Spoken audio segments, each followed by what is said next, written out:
What's happening? It's Michael Andreula here. High energy. Take that deep breath in because this is a fascinating interview. I always wanted to know, how can I do anything? How can I travel the world? How can I do it for an affordable budget? How can I experience this life to the fullest? So I'm more than excited to introduce you to Mike and Ann from HoneyTrek.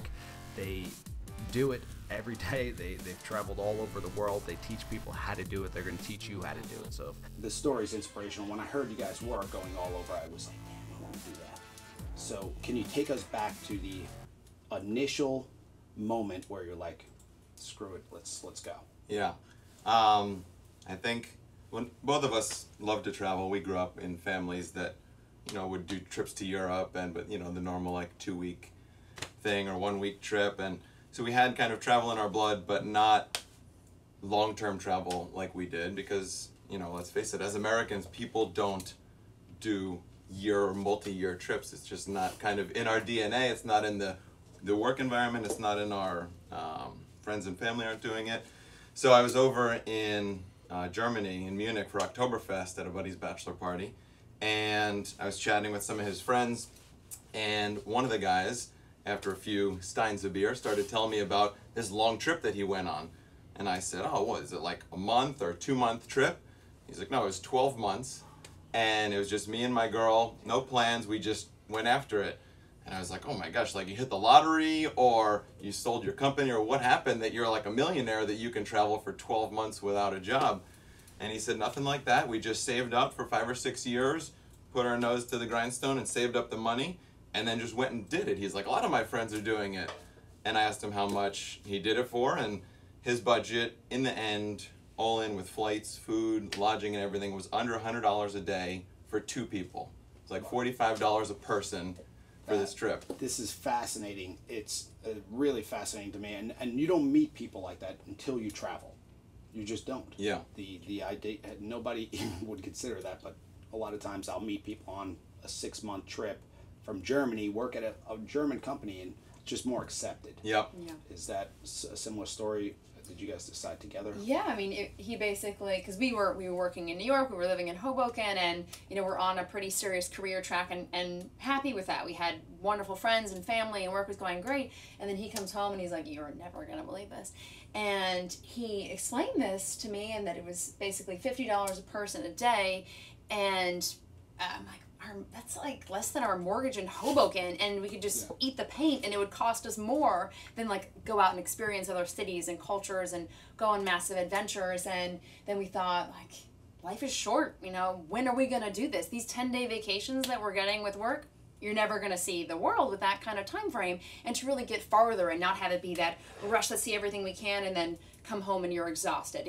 It's a different pace when you take the time to really explore and travel slowly. And we thought, what better time than now? To get married. And actually, we were thinking where to go for our honeymoon. This place. We had a map on our wall. Places. We had a map on our wall, and one of these world maps that everybody's got, and we were thinking, okay, where are we going to go on this honeymoon? We kind of had this guy's thing in our head, but we didn't think it was realistic. So we took a little sticky pad, and we each took 10 sheets, and we were like, okay, just write your favorite countries down without telling the other, and then we'll go stick them up on the board. So before you know it, there was like 50 like sticky notes. You couldn't even see the map. It was just like here, here, here, here. And then we were like, we just got to do what this German guy did. Like, he kind of inspired us, and then we started researching and looking at blogs, and there's just whole communities of people that are doing this. So yeah, we just got inspired, and then for our wedding, instead of asking for like china and blenders and all the stuff you already have anyway, if you live together, you don't need a nicer coffee pot. And so we just said, instead of asking for that stuff, we asked our friends and families for parts of our honeymoon.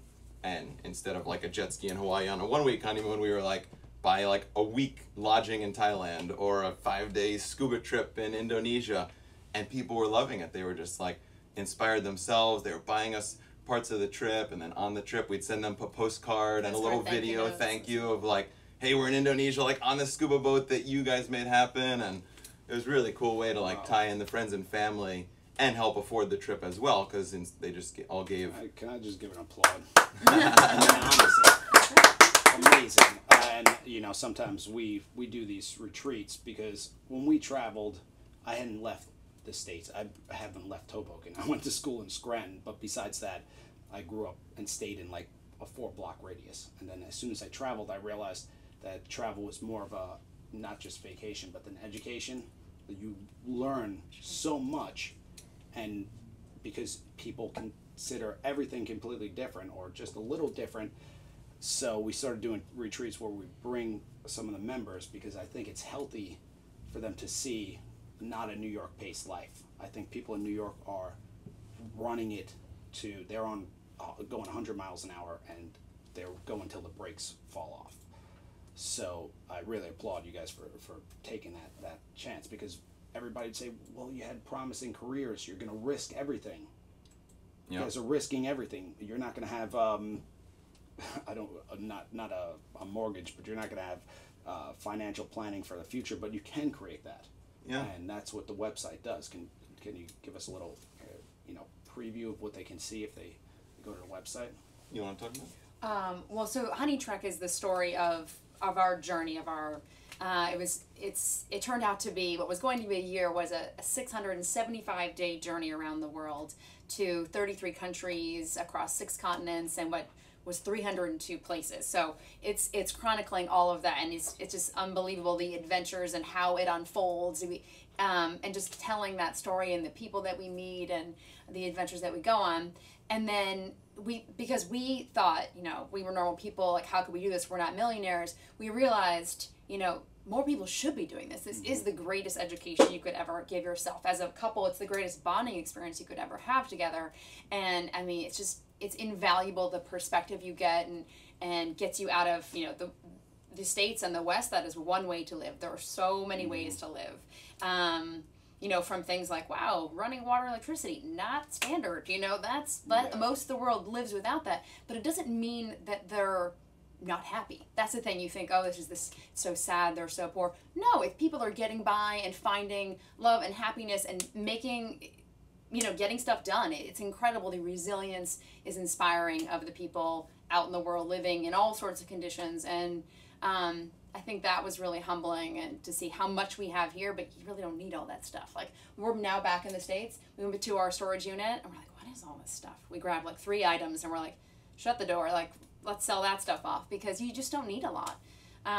It's a burden. Items become a burden, and I don't know, we'll refer to a scientist, I believe, did some psychological study. As soon as your basic needs are met, it's you can't be any happier. Yeah. So that's why millionaires that win the lottery are suicidal, because it doesn't matter. You can't, if you're in Costa Rica, you're going to hit that level of happiness. Yeah. Right? You have your food, you have beautiful surroundings, you have a little house, but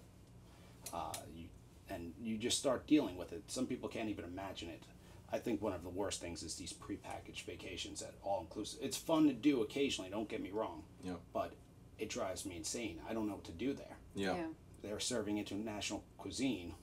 There's no... Yeah, and they want you to stay in the resort. They're like, don't go out there, it's scary. Like when we were in Jamaica, actually we did, I proposed to her in Jamaica, and we were at a pretty cool hip resort there, but they were like, ooh, don't go out, like, it's bad out on the streets. So we went for like a 4-mile walk and met local people, and like the best jerk chicken of our life jerk from a chicken guy on the cooking on the street. side of the road. the And it's potato those bread. experiences that They put mean the so potato much. bread with this ridiculously spicy chicken. I have a theory that the chickens are eating so many bugs that it tastes completely different. Yeah. It's like And it's lean, and it's not like Purdue, like Hormones pumped up and, thing. But yeah, when the type of travel, which we had no idea. I mean, you could read all the blogs in the world about long-term travel, and I think everybody thinks like, oh, I'm going to see all my bucket lists. Like, I'm going to just go check everything off and take a selfie in front of the Taj Mahal and the Eiffel Tower, and I'm just going to see Siem Reap, and, my life's going to be changed. And you think that you're just trying to see these places, and then when you get on a trip like this, you can't understand it until you're in a place, and you still want to see these beautiful things, but you'd rather be in a small remote village with no tourists, with no hotels, maybe just homestays and little, mamacitas like cooking stuff on the corner.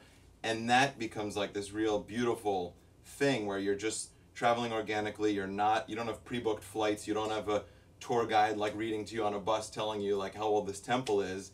You're there. You're in temples that no tourists are going to because it's just the local one in, you know, some part of the Philippines or, you know, Cambodia, and then you just kind of get into this rhythm and it becomes addictive, and you... I think letting go from those plans to be like, you know, we just stop planning things entirely and just let things unfold. Oh, there's a festival happening this way. Let's reroute and go that way. Oh, we met these fantastic people and they heard about this thing that's happening. Or just even towards the end, we were in Flores, Indonesia, which is actually like one of our favorite places ever.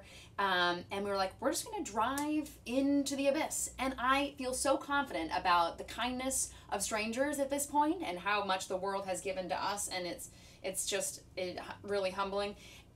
That we're going to get to a village and we will have a place to stay. There's no hostel, there's no hotel, there's no restaurants, but it will totally work out. And what do you know? We go to a village, this family's like, yes, stay with us. We're playing with the kids. We're all having dinner around the fire. Like, can we sleep, you know? Yeah, no English. Yeah, it's just hand gestures and smiles. Like that can get you actually very far with just a positive attitude and like giving that out more than... That's a good travel tip right there. Don't be scared. There's so many people I want to help. Obviously, I don't think if you went there and just had like driven up in a giant Mercedes and came out with suits, I try to be minimalistic when I travel. Do you guys do the same? For sure, definitely minimalistic, and you need to. I mean, I cannot say enough about just having a smile on your face and caring about the people that you're meeting. And once you do that, we never learned, you know, more than a few sentences in any language, but we'd try. Like we would. We'd learn please, thank you, hello, and then one of our favorites was either just the word delicious or your food is delicious. Yeah, and the amount of smiles, you're eating 2 to 3 meals a day that someone else is cooking, and we always ate street food. We never, maybe we went to 10 restaurants the whole trip. Everything was just street food, and whatever locals were doing, we were eating, you know, grilling stuff on a shopping cart or somebody with a little wood shack, like we were eating like them. And when you tell somebody that in their language, like, you'd be amazed how many travelers don't even learn the word thank you or hello. Like, in Thailand, we were in like, touristy places saying hello to people, and they were like, oh, my God, like, you learned our language. I'm like, we just have one word. But, like, the amount of people that just go there, and they're like, here's my money, show me things, or take me on a jet boat tour, and, like, I experienced Thailand. But they're not, like, getting to know the people and kind of interacting on that really beautiful level. That's a crazy thing about time. This is actually a recent blog because it's a little lag when you're traveling this much and there's no internet connection for, you know. Which is great, by the way. It's terrible for keeping a blog, but the stories are still unfolding, and a recent one was actually, we were doing a sort of a motorbike tour of our own. Like, we just decided to do this big loop through northern Thailand. Motorbike breaks down. Day 2. Like, way out in the jungle. Yeah, there's no cell reception, there's no people around. We're like, we're just gonna have to wait this out and hope for the best. What happens?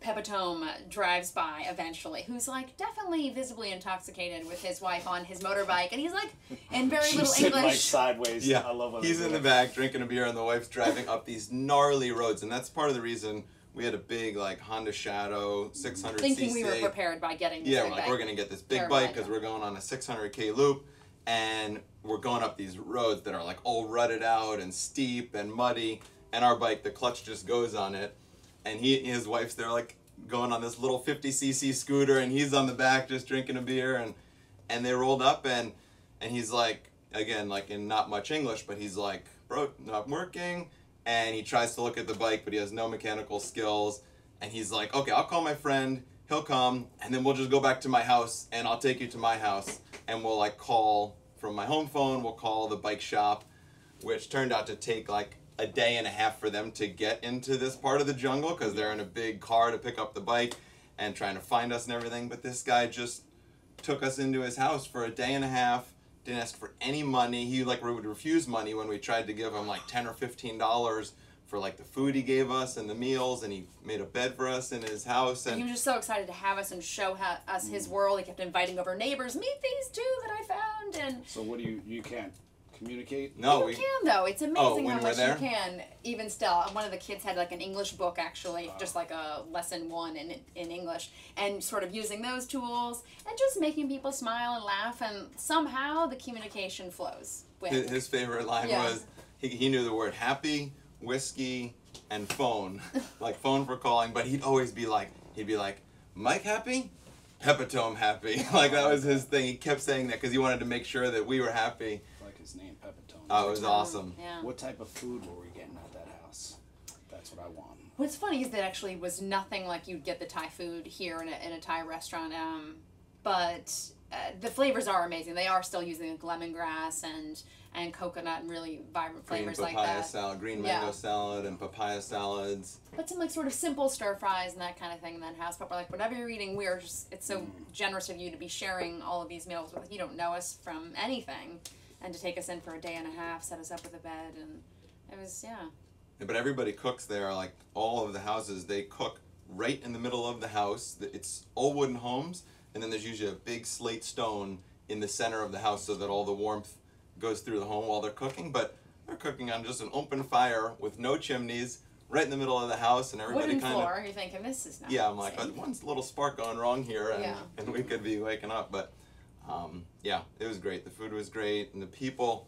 I mean, that's just what we learned on the trip is just beautiful people everywhere. That you go into it, and I think you alluded to it before. Like people are scared. One, they think it's incredibly expensive to go. Two, they're scared about their job and their life path. But also, like people just, it's easy to have an excuse not to go, and people think, oh, the world's scary. Like there's terrorist Dangerous out bombings there. here, like Indonesia, there was terrorist bombing. I was like, that was 4 years ago, and in like Longer, one small yeah. city, in one hotel, like there's crazy things, and there's always excuses not to do something. But the people are just, even Africa, like we were kind of nervous going into Africa without any tour group. There's no bus system in Africa that you can research, okay, Tanzania, I'm going to get a bus from these cities. It's all local minivans. You just flag them down on the side of the road and give them $1, and they take you to the next town. And we did Africa all overland, all by ourselves in these little mini. We never ran into a single tourist. It was actually funny. The one time we did, and they weren't tourists, they were engineers without borders living in Zambia for like 9 months. But they were like, this is how it goes down. And like broke down the whole bus system to us. And I mean, you're generally, say a bus should have, 4 across. You're definitely with 10 across. And, a kid on your lap here, and there's literally like a goat running around on the roof. And I mean, some pretty extreme travel. But after that point, it was just us. And like, literally, you'd be sitting next to like a Maasai warrior on the bus, like, That's crammed awesome. all together. I And like the Maasai. Yeah. I like their eating habits mainly. the drinking blood or... Yeah, they're Blood and milk. Yeah, blood and They- milk is like Yeah. a staple, right? Yeah. early on. We did a lot of interviews with doctors. It was because people, well, dietitians. So first, That Dylan, was a chair. It just sounded like you're gonna hear the audio. Dylan, It sounds like farting, but Blame wasn't. it on the chair. this damn It's chair. like the I was chair. that too. I was wondering if it picks up on the headphones. The first podcast we actually did a long time ago never aired with a nutritionist, and my research on fat and Christie's, of course, on fats not being as bad as they were, and there's studies from different cultures that eat high fat diets and have no heart disease. The Maasai are one of them. They make, if you ate the amount of cholesterol Yeah. that they ate, you should have heart disease, like the Yeah. Inuits Yeah. as well. So, and then when you go to other countries, you realize until they start getting this refined, Costa Rica, when you go into some of the sections and they're heavy people, you go in and you see all this Wheaties and marshmallows, like all these Yeah. candies. But the And people like that trans don't, fat cookies and Doritos. people that don't have it, they seem fit. The older generation seem fit. Did you see this around the world? How did they look health wise? I thought pretty healthy. I think, well, we tried. Very little obesity or anything like that. I feel like everyone's a rail. But- Yeah, especially in Asia. And we dropped a lot of weight just by nature of moving that much, and though we're like, what's going to happen if we don't go to the gym for 2 years? But somehow we're moving and we're eating healthy and we're hiking all the time and Yeah. eating smaller meals somehow. And it's, they're not sitting at desks just like hunched over like we are here, just like monkeys, just punching the keyboard, trying not to piss your boss off, trying to get your paycheck. Yeah. And then by the time you're done with, in New York, let's say 10, 11 hour day work, you commute home and all you want to do is just have a few beers on the couch, and you're like, I just need that to get The through. cycle is so fast. It's just you get highs and lows, and you just don't have time to appreciate an apple. Yeah. When you guys probably, like, at some point you probably got stuck somewhere or was super hot and you just got a cold glass of water, and you're like, this is amazing. Yeah. So And true. in New York, you would punch somebody in the face if they try to give you a glass of water. Yeah. So Yeah. I'm completely fascinated. I wish we could unravel this whole world tour. You've been to how many countries now? 33 on this trip, and think collectively over our lives, like 55. 55 or so. Yeah. And you plan on just seeing almost every country except for maybe North Korea. we get there too, but We did just have a blogger friend who went to North Korea Yeah. on a Oh, press really? trip. It's yeah. not as bad as, say, Liberia. Yeah. And that As far as seems- danger, yeah. That seems like I'd rather go to, except, no, I shouldn't say that. I heard the North Koreans have real deal prison camps Yeah. where they send people. And the oppression there is just like, the trip that this guy went on was just like, okay, you're going to see this thing, and these actors are going to be dancing in the streets, and you're going to go to this one shop, and this shopkeeper works for the government, but he's going to, you know, so he said it was just blatantly obvious that it was a show that they were putting on Yeah. for him to then, he's like, I'm not going to write about any of that stuff because it was all fake. I'm going to Yeah. say the little things that I saw and how my interaction with them went. But Was your friend Dennis Rodman? no, it wasn't. Have you guys been to Russia? No. We have not. It's an intriguing place. Well, we actually got to the border of Russia. Oh, true. We did a 10-day boat trip through the fjords of Norway, through the Arctic Circle to see the Northern Lights, which is something I think everybody should get a chance. And you can see them in Canada and Alaska, but in Norway it was just unparalleled beauty. And we got as far as the Russian border, and then I wish they had like a little box where you could just like. But no, Yeah. we don't like just to touch countries and go. That's not what I'm saying. But that we did get to the border, but not the rest of Russia, and it's massive. So Yeah, someday. Yeah, it's intriguing. I mean, that's the thing. People are like, well, the first trip we went to, when we took people to Venice, and we're like, we're doing this trip, and I would tell people, we're going to Italy, and they're like, okay, where are you going? Venice. Then like, where else are you going? Just Venice. I mean, we're going to spend a month there. You're not going to see the whole city in a month. Yeah. That's It's true. crazy. You start bouncing around so much.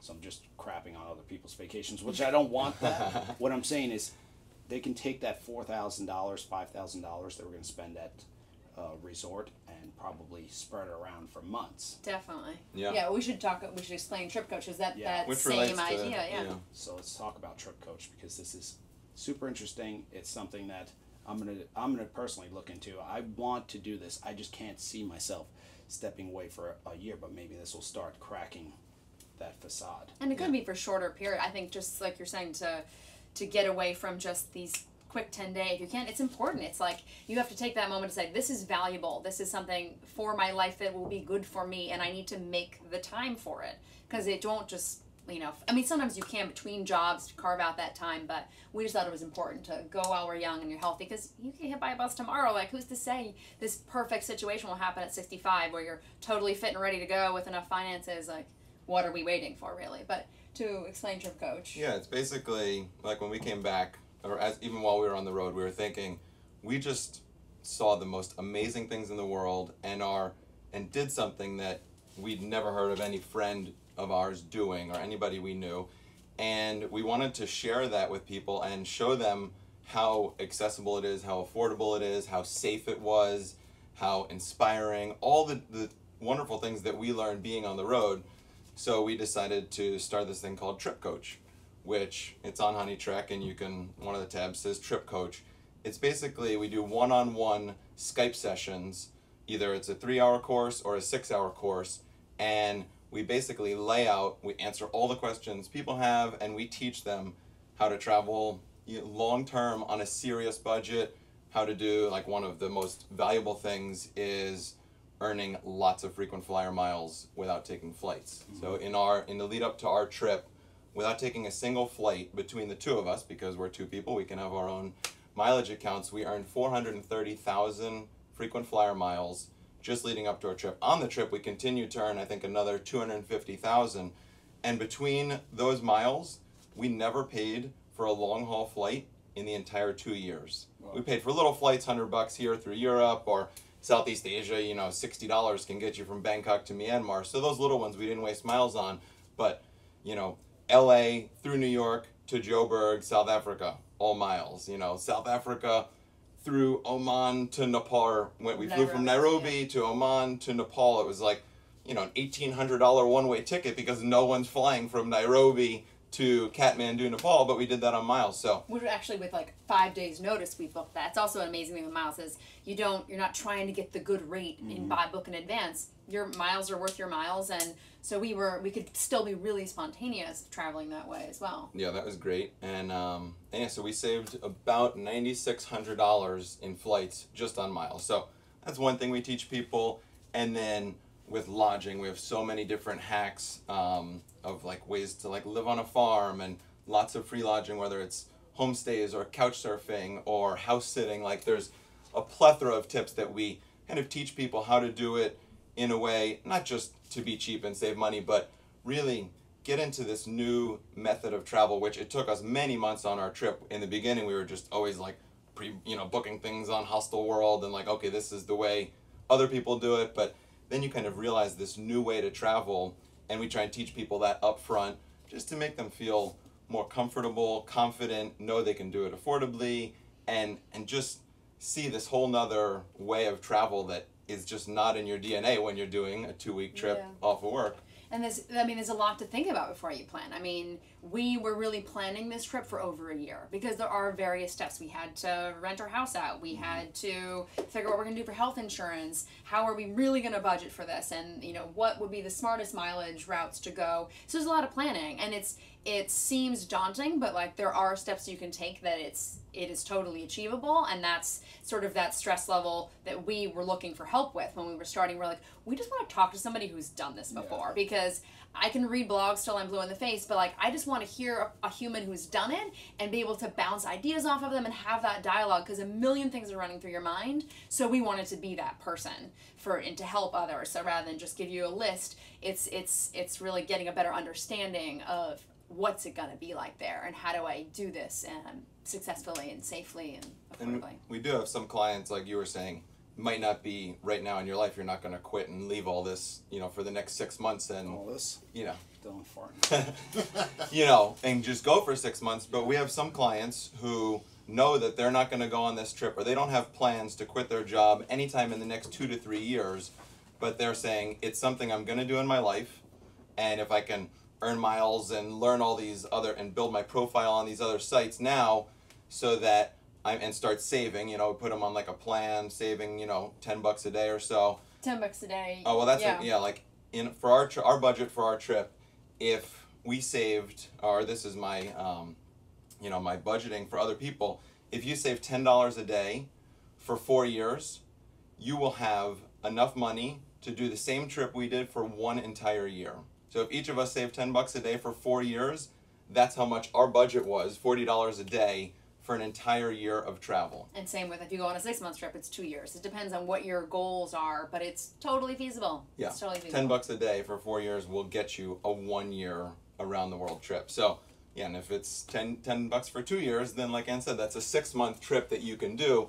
And when you say it like that, people are like, well, I can cut out 1 Starbucks and maybe have 1 less beer out or 1 less meal out per week in New York.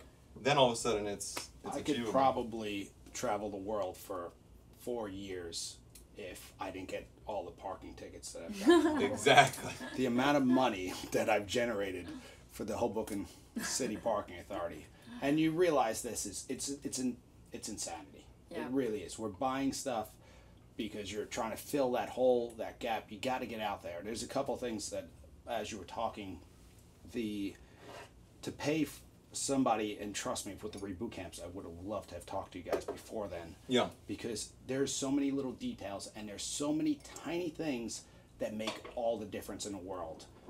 From where do you land, what's the best way to get from here to there, Yeah. What's even just some common ways to get some food, cool ways to get some foods, because I hate if I have to go and eat at Players, franchise restaurant in Costa Rica. Yeah. It's not a good time for me, and it's going to cost a lot of money. Yeah. And I think it's important to dream. Setting that plan in 2 years, being able to dream is so valuable in your life. If you're just saving $10, it's not just the $10. I can dream. Exactly. It makes it real. Yeah. And the other thing, sorry to cut you off, please, go but ahead. like these people, some of the clients that we have that are learning this, they're saying to themselves, I don't want to quit my job right now, but I have so many friends who've gotten fired and were just scrambling and they're like, oh, I need to find another job, or I'd love to go on a trip, but I haven't saved for it, I haven't planned for it. So these people that are working with us, they're learning all these skills and getting this base and knowledge and where they want to see in the world and their savings and their miles and the whole bit, so that, God forbid, they do get fired or their company, you know, downsizes and they're just laid off. They can maybe take their little severance package, put it in with their savings and be like, I'm ready to go. A week from now, I've already shopped. I know what I'm going to pack. I've researched all that. They're empowered. And that's 90% of it, is just feeling empowered and having done your planning ahead of time.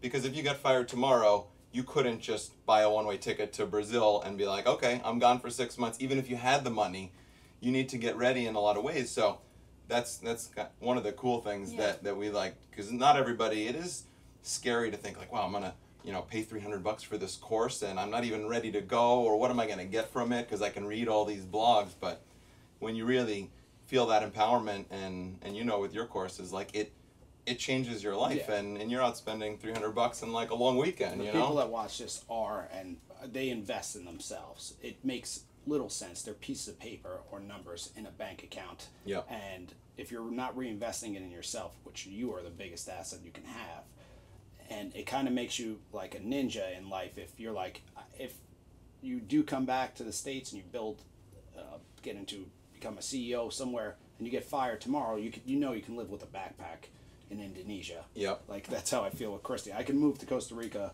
and I'll live in a hut and be happy. I'm not really scared that I'm going to lose my big mansion on Hudson Street. Yeah. Which also, but you could say, I mean, say you love your job and you want to come back to your job. Maybe you've worked there for a few years. Maybe you can negotiate with your boss and say, hey, this is really important, and I'd love to put in for a sabbatical in 1 year from now for 6 months, or maybe it's only 3 months. I mean, even 3 months is such a luxury to most Americans who just, it's the 10-day thing. So, and it's the ultimate resume builder too. Exactly, like when you come back and you go on an interview and they say, where were you?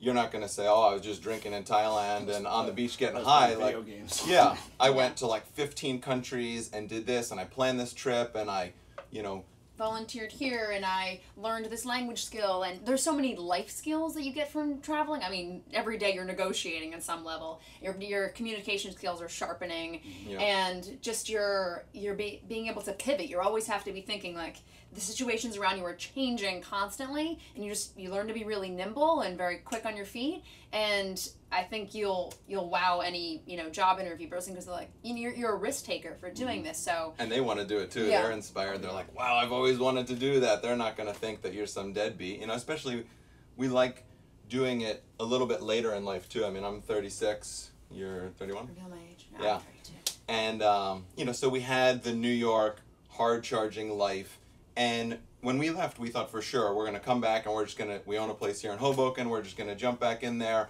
and get back into our New York City lives, not miss a beat, have our same friends. And on the road, we kind of realized, and especially when we got back, and like you were kind of alluding to, jump back into this like consumerist world and just advertising, and everybody thinking I need this new tablet and this new smartphone, and I need more clothes and a bigger house, and my cars, I only have room for 5, and I had my first kid, so now I need a bigger car, room for 8, and like it's just this go, get bigger stuff, and you're kind of competing with your friends.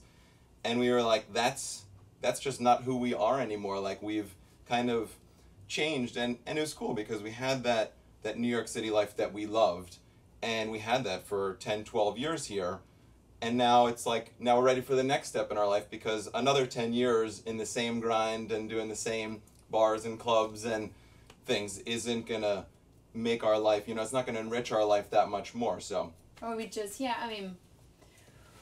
sort of at this we're flexible. It's kind of interesting. We're sort of seeing where life takes us. We have various projects that we're working on, but we're not we don't feel like we have to have this standard of this is exactly where we were before, it needs to be matched. It's just different now, and I think that's actually very liberating that I throw caution to the wind, and also look back. I'm going to steal this from Hunter Matsu, who's on our last podcast. I probably took it from Socrates or somebody, but you want to look back at your life and look at memories that are kind of cool, and not back at, oh man, I just spent 50 years investment banking, and I don't even know what I did. Yeah. Yeah. Like we're at the time, yeah. it's not. So what we do on the podcast is at the end of it, and one thing, it's not really just a New York base. We have more people probably watching in Europe, South America, and Dylan thought I was joking, and then we started getting people from Brazil tweeting in, and from South Korea. Give them some advice. Well, before I get to that, I want to just thank you guys for doing what I consider, which is bridging the gap and bringing the world together so that we don't have big conflicts in the future, where when you're going to Indonesia and then they meet you, we go somewhere and they meet you and they realize that we're all the same, we're good, we're nice, and we talk to each other. Yep. We don't need these massive conflicts. Hopefully that won't be happening in the future. So it does help. Also, I don't think it's that great to just give charity to countries.